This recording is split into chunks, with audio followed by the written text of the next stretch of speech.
Welcome back. How often have you been afraid to be yourself in social and professional settings?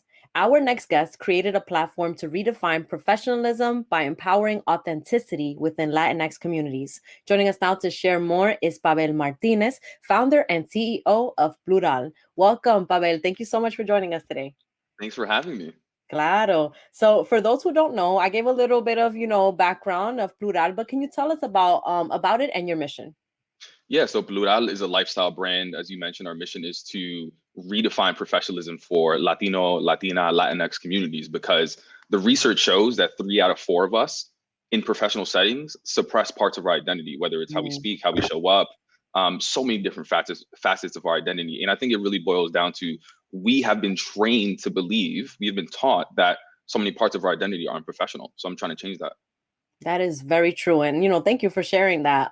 How did your own experiences lead to the creation of Plural? Can you share? Yeah, like I said, I've been trained at a young age to be essentially to to understand that that who I am is unprofessional. I mean, at a very young age, I saw my mom blow drying her hair every morning before going to work Mm. because she wanted to be more like her coworkers at work with straight hair. My grandfather told me most mornings, do you see CEOs with beards? Do you see presidents with beards? Do you see them with do-rags, tattoos, sagging their Yeah. pants? No, right? And I understand what they were trying to do. They were trying to protect me from people's negative perceptions. But at the same time, what they were trying to tell me was that who I was unprofessional. And what I should be doing is be more white. Mm. I hear that because I feel like I've also, encountered those type of things. And now, in my adult age, I find that I'm self-identifying more. I'm like not assimilating as much as I used to. Like your mom, I used to straighten my hair, and now I'm just like, you know what? Let's keep the pajon. No, we're not gonna smell like cabello quemado, hair, burnt and everything. So I love this platform in particular and learning about it, because it's something that so many of us have been faced with, especially in professional settings, just trying to fit in a box, So, thank you for that. So your platform also sells merch. You have a sweater right now that says Fulano, and we all know what that means in our culture. Can you talk to us about the retail side of Plural? I want to share that I personally identify as a sinvergüenza, so I love like that, that sinvergüenza merch that you have as well. Thank you. I appreciate it. Yeah, I mean, most all of the merch has some sort of meaning behind it. And it's all around this idea around professionalism and the conflict that we often face between authenticity and professionalism. Funny enough, the Sinvergüenza merch, that design, it's actually intentionally spelled incorrectly. You'll notice Mm. that there's no accent mark on the U. And people trash me online and say, like, hey, it's misspelled, like they can't even get this right. And what I actually misspelled it intentionally to explain to people that most of the time we suppress who we are because we're trying to fit in, right? So I Mm. intentionally suppressed that accent on the U to open up the conversation because if it was spelled correctly, I would never be able to have that opportunity to have that conversation around the mission. They'll just buy it because it's cool. So I really want our merch to really open up a dialogue. Another one that's up there is a design of the Yankees with beards. And people are like, why do the Yankees have beards? Is this their quarantine look? And I'm like, nah, nah, nah. Like people think it's so easy to just be yourself, but what they don't understand is that there are policies in place, literal policies in place at a government level or at a work level that's force us to not be ourselves. The Yankees have this idea of what a professional baseball player is supposed to look like. They don't Wow. allow their players to grow facial hair. And it's not just with the Yankees, right? In financial institutions, they don't let you do that. The certain police forces, they don't let you do that. And it's around this idea of what a professional is supposed to look like. But if you look at Wow. the definition of professionalism, it's the skill and capacity or aptitude to be a professional. It has nothing to do with what you look like, right? Mhm. So I'm trying to challenge that stereotype, but also raise awareness for some of these high level policies that force us to fit into this certain mold.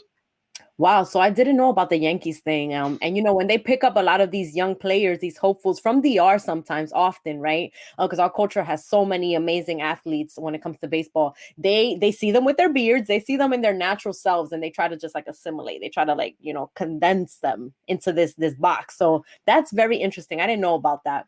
So I wanted to ask you, what a work persona versus the authentic self is, if you can help us define that for our viewers.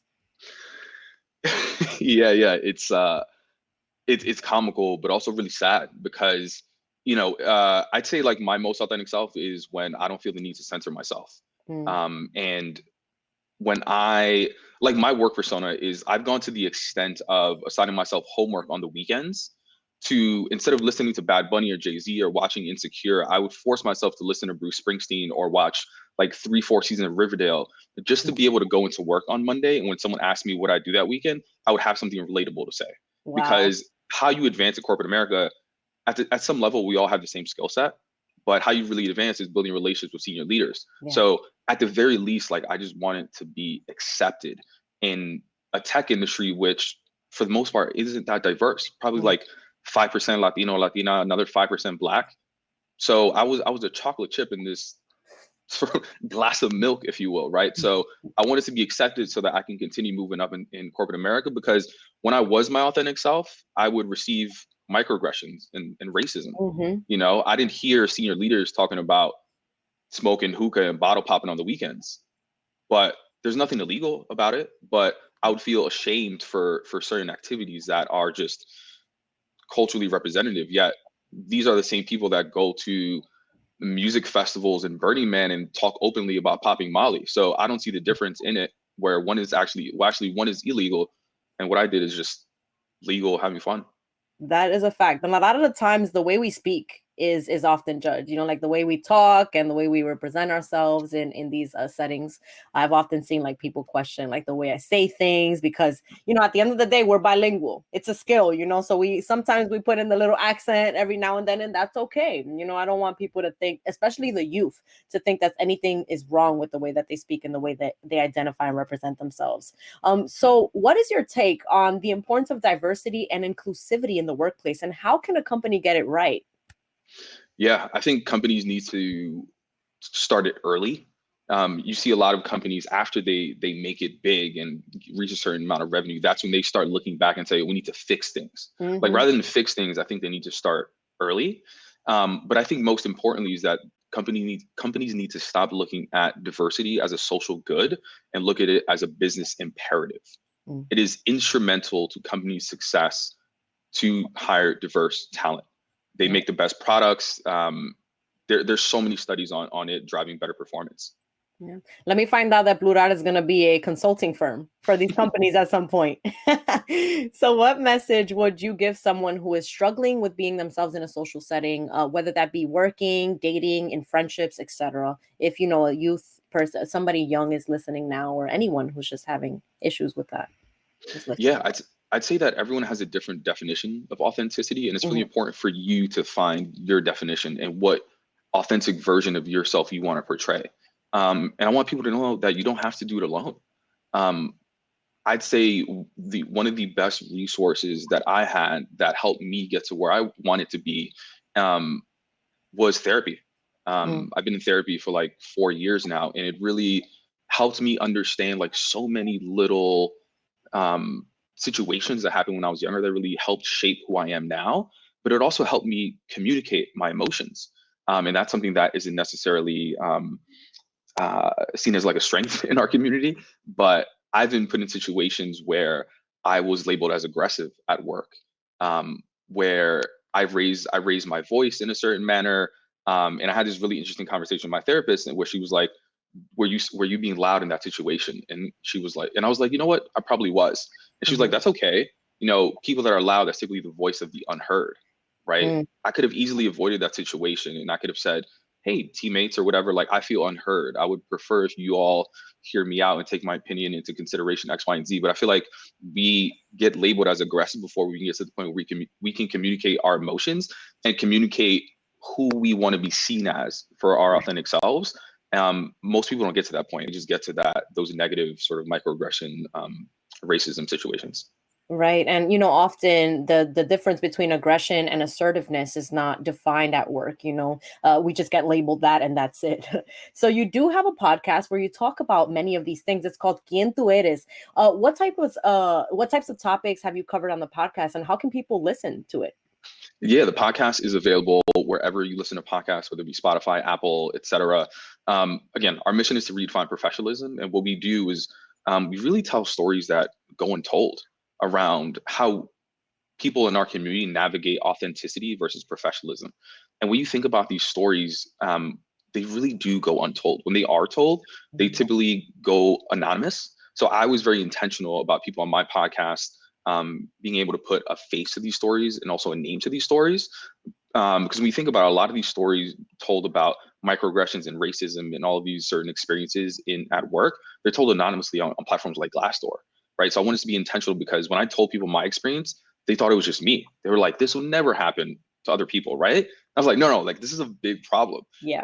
But at the same time, I quickly understood why people went anonymous. There was actually this Fulano shirt was inspired by a guest that wanted to remain anonymous because he feared retaliation from his coworkers. Wow. And just him explaining his experience in corporate America.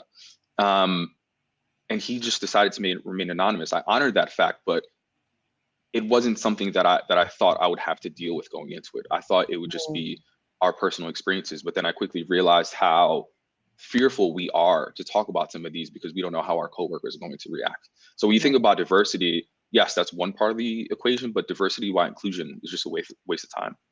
Yeah. Thank you so much for sharing, Pabel. And, before we go, where can we stay in touch and support Plurawl? Yeah, you can follow us on Instagram, listen to the Quien Tú Eres podcast, brought to you by Plurawl, wherever you listen to podcasts. And feel free to add me on LinkedIn at Pabel Martinez. Thank you so much for your time today and for sharing more about your platform. Thank you. Thanks.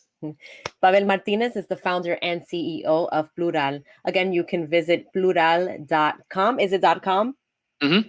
All right, plurawl.com and follow at Plurawl on social media. Well, that's all for our show today. I'm your host, Sonyi Lopez, wishing you and yours safety and wellness now and always. See you next time.